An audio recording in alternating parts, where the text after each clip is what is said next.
Você já ouviu falar nos crimes de Lampião? Roubos, vinganças, sangue. Mas o que ninguém te conta é que o homem que viveu à margem da lei também foi protagonista de um ato tão puro, tão inexplicável, que até hoje divide o sertão entre o medo e a fé. Essa é a história do dia em que Lampião salvou uma criança da morte. Um milagre que ninguém esperava. Era uma tarde abafada no sertão da Bahia, próximo ao povoado de Remanso Velho. O sol castigava a terra seca e o vento quente levantava poeira por onde passava. Lampião e seu bando, exaustos da fuga após um cerco frustrado, decidiram parar num riacho seco. O local parecia abandonado, com apenas algumas casas de barro espalhadas pela paisagem árida. As famílias, com medo da chegada dos cangaceiros, se esconderam rapidamente. Portas e janelas foram trancadas, e um silêncio pesado tomou conta do lugar. Mas uma mulher, Dona Cândida, não conseguiu fugir a tempo. Estava sozinha com a filha de 6 anos, Marizinha, que brincava inocentemente perto de um monte de pedras. O bando chegou espalhando tensão no ar. Os cavalos levantavam poeira, e o tilintar das armas ecoava pelo silêncio do sertão. Mas algo inesperado aconteceu. Lampião, ao ver a menina, desceu do cavalo e, para surpresa de todos, sorriu. Seu rosto, marcado por cicatrizes e pelo sol inclemente, se suavizou por um momento. "Qual o nome dessa princesinha?" perguntou ele com uma voz surpreendentemente gentil. A mãe respondeu com voz trêmula, mal conseguindo esconder o medo que sentia. E Lampião, estranhamente calmo, tirou o chapéu e acariciou a cabeça da criança. Era um gesto tão simples, tão humano, que por um instante todos esqueceram quem ele era e o que representava. Marizinha, encantada com a atenção recebida, correu pelo mato seco para pegar uma flor roxa que havia avistado. Seus passinhos leves levantavam pequenas nuvens de poeira. E foi aí que se ouviu o grito. Um grito fino, apavorante, que cortou o ar como uma faca. O ar, uma cascavel escondida entre as pedras, havia picado a menina na perna. O tempo pareceu congelar. A mãe correu desesperada, seu coração batendo tão forte que parecia querer sair do peito. Um dos cangaceiros, por instinto, sacou a faca para matar a cobra. Mas o mal já estava feito. A criança tremia, os olhos virando, a respiração falhando. O veneno agia rápido em seu pequeno corpo. Dona Cândida gritava, suas palavras carregadas de desespero. "Ela vai morrer. Meu Deus, minha filha vai morrer." O pânico tomou conta do lugar. Os cangaceiros, homens acostumados com a violência e a morte, pareciam perdidos diante do sofrimento da criança. Mas foi nesse momento que algo extraordinário aconteceu. Lampião se abaixou, examinando a perna inchada da menina. Seu rosto, normalmente duro e impassível, mostrava uma preocupação genuína. Em silêncio, ele se ajoelhou ao lado de Marizinha. O bando ficou parado, observando a cena com uma mistura de curiosidade e respeito. Um silêncio sagrado tomou o lugar. Com uma delicadeza que ninguém esperaria de suas mãos calejadas pela vida no cangaço, Lampião colocou as mãos na cabeça da criança. Seus lábios começaram a se mover, murmurando uma oração em voz baixa. Era uma prece antiga, talvez aprendida na infância, antes que a vida o transformasse no temido rei do cangaço. Depois, num gesto quase ritualístico, ele pegou seu lenço. Era um pedaço de pano simples, mas limpo, que carregava consigo. Molhou-o no pouco d'água que restava em seu cantil e, com cuidado, colocou-o sobre a picada da cobra. "Se Deus ainda tem piedade de mim", disse ele com uma voz carregada de emoção, "que olhe para essa menina. Não é ela que tem contas com o mundo, sou eu." Dona Cândida olhava a cena, perplexa. Ali estava um homem com fama de monstro, um assassino temido em todo o sertão, orando pela vida de sua filha. Era como se o mundo tivesse virado de cabeça para baixo. Os minutos que se seguiram pareceram uma eternidade. O sol continuava a castigar a terra, mas ninguém se movia. Todos os olhos estavam fixos na pequena Marizinha, esperando, rezando, temendo o pior. E então o inesperado aconteceu. A menina abriu os olhos. Seu corpo, que antes tremia violentamente, começou a se acalmar. Com uma voz fraca, mas clara, ela pediu água. O inchaço em sua perna, que antes crescia assustadoramente, parecia estar regredindo. Um dos homens do bando, um sujeito de aparência rude e cicatrizes no rosto, murmurou com espanto: "Isso foi um milagre." Lampião se levantou lentamente. Seus olhos, normalmente frios e calculistas, estavam marejados. Virando-se para Dona Cândida, ele disse com uma voz embargada: "Ela vai viver, mas diga a ela que foi Deus, não Lampião, e que reze por mim." A mãe, ainda atordoada pelos acontecimentos, mal conseguia processar o que havia presenciado. Seu coração estava dividido entre a gratidão pelo milagre e o medo do homem que o realizara. Antes de partir, Lampião fez algo que surpreendeu a todos.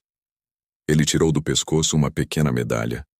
Era uma imagem de Nossa Senhora das Dores, a única lembrança que carregava desde menino.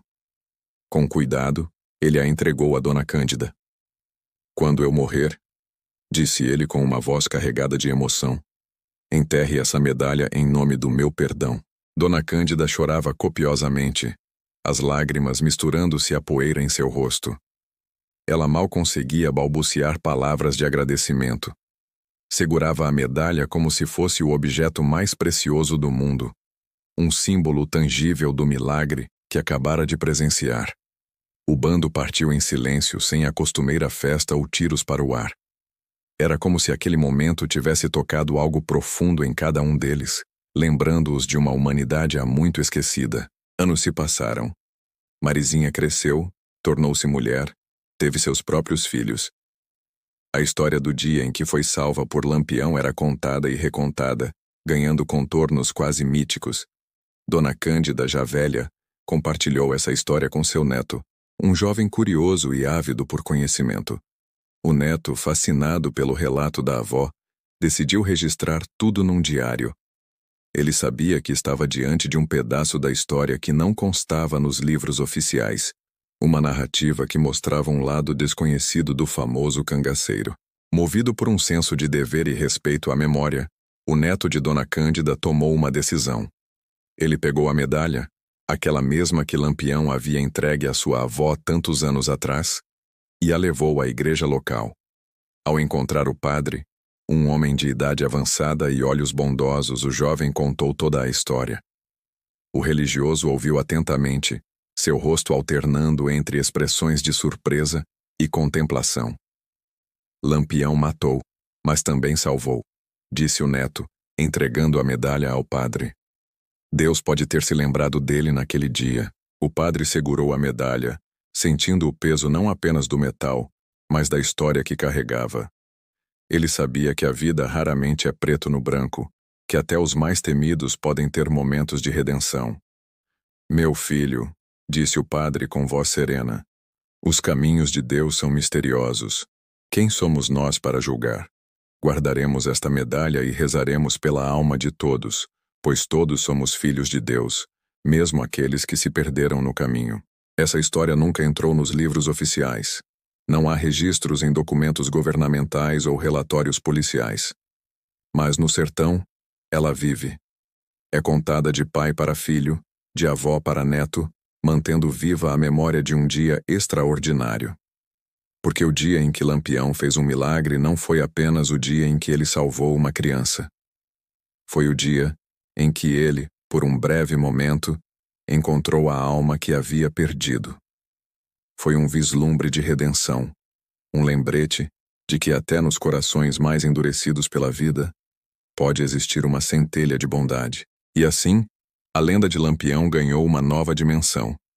Não era mais apenas a história de um bandido temido, mas também a de um homem capaz de compaixão. Um homem que, por um instante, deixou de lado sua vida de crimes para realizar um ato de pura bondade. Esta história nos lembra que a vida é complexa, que as pessoas são mais do que seus piores atos ou seus melhores momentos.